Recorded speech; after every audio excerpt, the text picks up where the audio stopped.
যেদিন থেকে রোজা রাখা শুরু করেছি সেদিন থেকে ওয়েদারটা এত বেশি বেশি অনুকূলে আছে বলে বোঝাতে পারবো না। বারবার মনে হচ্ছে আল্লাহর অশেষ রহমত আমার উপর বর্ষিত হয়েছে। প্রিয় ভাই বোন বন্ধুরা, সবাইকে আসসালামু আলাইকুম এবং আদাব। সবাই কেমন আছেন? আশা করছি অনেক অনেক ভালো আছেন। আপনাদের দোয়া আর ভালোবাসায় আল্লাহর অশেষ রহমতে শুকর আলহামদুলিল্লাহ আমি ভালো আছি। আজকে আরেকটা ভিডিও মেক করার জন্য চলে আসলাম। আজকে যা যা রান্না করব অনেক বেশি বেশি মজার। আর ডাটা আলু দিয়ে চিংড়ি মাছ রান্না করব, চিকেনটা দো পেঁয়াজা করব। আর চিকেন দো পেঁয়াজা কিভাবে রান্না করি সেটা তো অবশ্যই শেয়ার করব। প্রিয় ভাই বোন বন্ধুরা, যারা আমাকে শুনছেন বা দেখছেন, সবার কাছে বিনীত অনুরোধ থাকবে অবশ্যই একটা লাইক করবেন। কেউ যদি আমাকে বন্ধু করে থাকেন তাহলে কি করতে হবে? কমিউনিটিতে লেটার রাখতে হবে। ভিডিওর নিচে এসে বন্ধু করেছি, তারপর নতুন এসেছি, তারপর কি বলে পরবর্তী ভিডিও দেখার অপেক্ষায় রইলাম, এটা সেটা আর অনেক ধরনের রং বেরঙের কমেন্ট পাওয়া যায়, যেটা আমার চ্যানেলের জন্য ক্ষতিকারক, আপনার চ্যানেলের জন্যও ক্ষতিকারক। তো যাই হোক, মূল কথা তো বলা হয়ে গেল। আমি কিন্তু ডাটাটা সব সময় একটু ভাপ দিয়ে রান্না করি। খেয়াল করে দেখবেন অনেক সময় ডাটাটা এভাবে রান্না করতে গেলে কেমন যেন একটা তিতো তিতো ভাব চলে আসে। অবশ্য সব ডাটাতে আসে না, কিন্তু আমি সব ডাটাই এভাবে একটু ভাপ দিয়ে রান্না করি, আমার কাছে খুব বেশি ভালো লাগে। আর খাওয়া দাওয়া শেষ করে যেহেতু ভয়েস দিচ্ছি, সে কারণে কি হচ্ছে, আমার মুখে পানি চলে আসছে।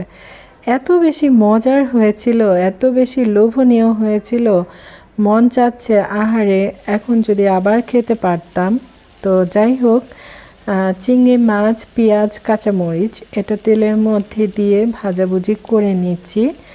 আর অবশ্যই যে কোনো রান্নার ক্ষেত্রে তেলটা খুব ভালো করে গরম করে তারপর রান্না করতে হবে। আর চিংড়ি মাছটা যখন হালকা ভাজা হয়ে যায় তখন কিন্তু অনেক সুন্দর একটা ফ্লেভার চলে আসে। তারপর আমি কি করলাম জানেন? তারপর আমার টেস্ট অনুযায়ী খুব অল্প মশলা দিয়ে মশলাটা খুব ভালো করে কষাই নিয়েছি। ডাঁটা তরকারি ঝাল হলে খেতে একদম ভালো লাগে না। ডাঁটা তরকারি একটু ঠান্ডা টাইপের তরকারি, হালকা মশলা দিয়ে রান্না করলে খেতে বেশি মজা হয়। আর ডাঁটাটা এত সফট হয়ে গেছিল আর সবুজ টকটকে ছিল, দেখে নিশ্চয়ই বুঝতে পারছেন তাই না? আজকে যা শেয়ার করব প্রতিটা রান্নাই অনেক বেশি মজার। যদি আপনাদের কাছে ভালো লেগে থাকে তাহলে কি করতে হবে, আমার মতো করে রান্না করে খেতে হবে। আর অল্প করে একটু পানি দিয়ে দিলাম, তারপর মশলার সাথে খুব ভালো করে নাড়াচাড়া করে দিয়ে দিলাম। এখন কি করব, এখন ঢাকনা দিয়ে ঢেকে খুব ভালো করে কষায় নেব। তারপর পরিমাণ মতো ঝোল দিয়ে রান্না করে নেব। চোখের পলকে কিন্তু রান্না হয়ে যাচ্ছে।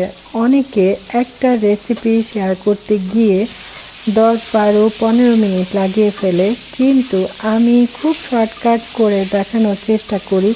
যেহেতু আমার ব্লগ চ্যানেল, আমি যেদিন যতটুকু রান্না করি সেটুকুই আপনাদের সাথে শেয়ার করি। ঘরের কাজকর্ম সেগুলো দেখাতে গেলে ভিডিওটা অনেক বেশি বড় হয়ে যাবে। তাছাড়া সবসময় বলে থাকি সেগুলা ভিডিও করার আমার কেউ নাই, আর আমার এত বেশি ধৈর্যও নাই আসলে টুকটাক সব কিছু ভিডিও করা। তো আমি যখন রান্নাঘরে আসি রান্না বান্না করার জন্য, তখন একটু একটু করে ভিডিও রেখে আপনাদের সাথে শেয়ার করি। আসলে বিষয়টা কি জানেন, রান্না আমরা সবাই সবার মতোই করে থাকি। আমি জাস্ট আজকে কি রান্না করলাম সেটা আপনাদের সাথে শেয়ার করি। আর কেন করি জানেন? আমার রান্নাটা দেখে যদি আপনার খেতে ইচ্ছা করে তাহলে আপনি ঝটপট আমার মতো করে রান্না করে খেতে পারবেন। আর এই তো ডাটা চিংড়ি হয়ে গেছে, আর এটার ফাইনাল লুকটা কি যে সুন্দর হয়েছে, কি যে সুন্দর হয়েছে। দেখতে যেমন সুন্দর হয়েছে, ডাটা চিংড়িটা খেতে অনেক বেশি মজা হয়েছে। আমি আসলে কখনো এই এত এত মুরগি রান্না করি বা মাংস রান্না করি, আমি কিন্তু মাংস খেতে একদম ভালোবাসি না। আমি হচ্ছে সবজির তরকারি, তারপর হচ্ছে ভর্তা। ভর্তা হলে তো আমার আর কিছুই লাগে না। আমার মতো ভর্তা প্রেমী মানুষ কে কে আছেন অবশ্যই কমেন্ট করে জানাবেন। অবশ্য আমি বুঝতে পারি আমরা সবাই কিন্তু বিশেষ করে আমরা আপুরা মানে আমার বোনরা অনেকেই ভর্তা খেতে ভালোবাসে। আর আমি এখানে ছোট ছোট করে চিকেনটা কাটাকুটি করে নিয়েছি। এটা আমার মেয়ের আবদার, সব সময় বলতে থাকবে চিকেনটা ছোট ছোট করে কেটে নাও, তাহলে দেখতে ভালো লাগবে, খেতেও ভালো লাগবে। মশলা নাকি খুব বেশি বেশি ঢুকে যায় আর খেতে বেশি মজার হয়। তো এখানে আমি কি করলাম, প্রথমে একটু লেবুর রস দিলাম, তারপর সরিষার তেল দিলাম, আদা রসুন বাটা দিলাম, হলুদের গুঁড়া, মরিচের গুঁড়া, গরম মশলার গুঁড়া, জিরার গুঁড়া, এগুলা সব উপকরণ একসঙ্গে দিয়ে একদম ঘষে ঘষে ভালো করে উল্টে পুল্টে মেখে নিচ্ছি। যত বেশি মাখা যাবে তত বেশি মজা হবে। বেশি সময় ধরে যদি রান্নাটা মাংসটা মেরিনেট করে রাখা যায়, সেটা খেতে কিন্তু অনেক বেশি মজার হয়, তাই না? তো যাই হোক, এই তো মাখাচোখা হয়ে গেল। আজকে যেহেতু আমার হাতে খুব একটা সময় নাই, সে কারণে খুব বেশি সময় মেখে রাখতে পারবো না। এখনই এটা ভাজার জন্য বসায় দিব। আর চিকেন দো পেঁয়াজা আমি কিভাবে রান্না করি সেটা আপনাদের সাথে শেয়ার করছি। আর এই যে চলে আসলাম ভাজাভুজি করার জন্য, খুব সুন্দর করে উল্টে পুল্টে লাল লাল করে ভাজাভুজি করে নিতে হবে। তো যেহেতু অনেকগুলা মাংস আছে, আমি ধীরে ধীরে সবগুলাই ভেজে নিয়েছি। তারপর পরিমাণ মতো এখানে পেঁয়াজ দিয়ে দিয়েছি একটু ব্রাউন কালার হওয়ার জন্য। গরম মশলা যা যা আছে সব কিছু দিয়েছি, এলাচ, দারচিনি, লং, গোলমরিচ যা যা আছে। তারপর আমি আমার টেস্ট অনুযায়ী মশলা দিয়ে মশলাটা খুব ভালো করে কষাই নিচ্ছি। আমি কিন্তু মশলার পরিমাণ এগুলা দেখাচ্ছি না, কারণ হচ্ছে আমরা সবাই সবার টেস্ট অনুযায়ী মশলা ব্যবহার করি, তাই না বলেন? তারপর কি করলাম, মশলাটা তো খুব ভালো করে কষায় নিলাম। ভেজে রাখা চিকেন এটার মধ্যে দিয়ে দিলাম। উল্টে পুল্টে অনেকটা সময় ধরে আমি কষাই নিয়েছি, সেগুলো আর দেখালাম না, কারণ এমনিতেই ভিডিও বড় হয়ে যাবে। তারপর বেশি বড় ভিডিও অনেকেই দেখতে চায় না। যেমন আমার দেখতে কষ্ট লাগে, ঠিক তেমনি সবারই কষ্ট লাগে। সবার কষ্টটার দিকে খেয়াল রেখেই আমি ভিডিও মেক করি। তবে আমি সকাল থেকে রাত পর্যন্ত যা যা রান্নাবান্না করি সেটা একটু একটু করে আপনাদের সাথে আমি শেয়ার করি। আর এই যে চিকেন দো পেঁয়াজা চোখের পলকে হয়ে গেছে। কালারটা কি পরিমাণ সুন্দর হয়েছে বলে বোঝাতে পারবো না। খেতে যে কি পরিমাণ মজা হয়েছিল, আমি রাতে কিন্তু পরোটা করে তারপর চিকেন দিয়ে খেয়েছিলাম, সেটা আর ভিডিও করা হয় নাই। আর যেহেতু রোজা এখনও চলছে আমার, তো সে কারণে কি করব, আজকে আলুর চপ আবার বানাবো। সেদিন যে চপ বানিয়েছিলাম, পাশের ফ্ল্যাটের ভাবি খেয়ে বলেছে, ভাবি আপনার হাতের আলুর চপ এত মজা এত মজা, আরেকদিন করে খাওয়াতে হবে। তো ভাবলাম আলুর চপই তো খেতে চেয়েছে, এমন তো বিশেষ কিছু না। তো সে কারণে আবার আলুর চপ বানাতে বসে গেলাম। বেশি করে মরিচ ভাজাভুজি করে নিয়েছি। অর্ধেকটা দিয়ে কি করব জানেন, অর্ধেকটা দিয়ে ভর্তা খাওয়ার জন্য রাখবো, আর অর্ধেকটা দিয়ে আমি আলুর চপ বানাবো। আলুর ভর্তা দেখে আমার অবস্থা খারাপ হয়ে গেছে সত্যি সত্যি।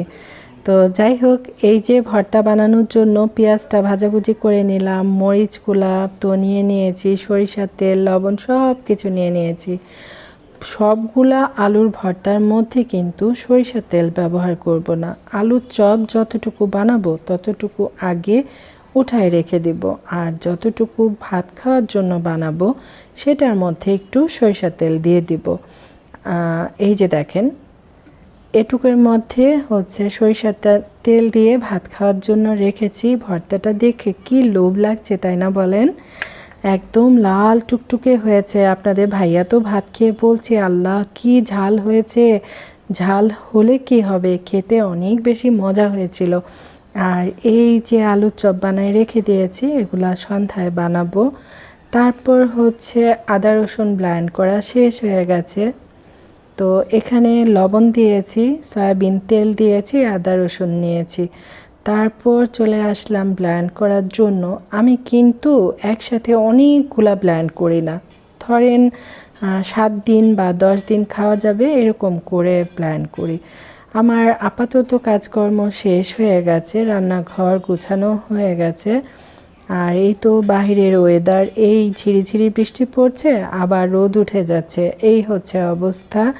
আর কি বলবো আল্লাহ, আসল কথা বলতে তো আমি ভুলেই গেছি, গতকাল রাত থেকে ঝিরিঝিরি বৃষ্টির কারণে আর একটু বাতাস হয়েছিল, সে কারণে নেটের অবস্থা খুবই খারাপ, একদম নেট নাই বললেই চলে।